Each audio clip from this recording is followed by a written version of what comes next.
As the continuation of chapter induction under part 1, part 2, part 3, here under part 4, we give the details of further experiments after Spearman. Many scientists conducted experiments based on the discovery of induction by Spearman, and they have tried to find out which substance would be responsible for such induction activity, and for which even you can take it as an example. They have made extract of dorsal lip with physiological saline, nothing but they have put the dorsal lip for some time in a physiological saline medium, and then they have filtered out the substrate, the extract, and that filter is said to be conditioned medium. Here, if it is the material dorsal lip, then you can say the dorsal lip conditioned medium.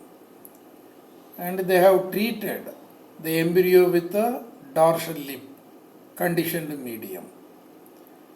And it was found that the dorsal lip has influenced certain parts of embryo to develop into central axis structures.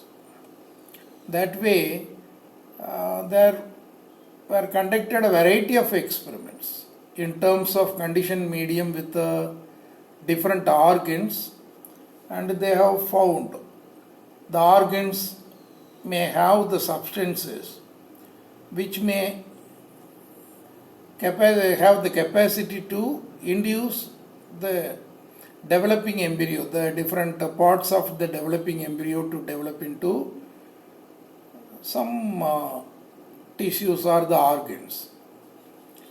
And here is given an idea, a superficial idea about which would be an inducer tissue and which will be the responding tissue to become into a particular organ. You see chorda mesodome considered to be inducing overlying ectoderm to develop into, to differentiate into notochord, neural tube and such structures of central axis.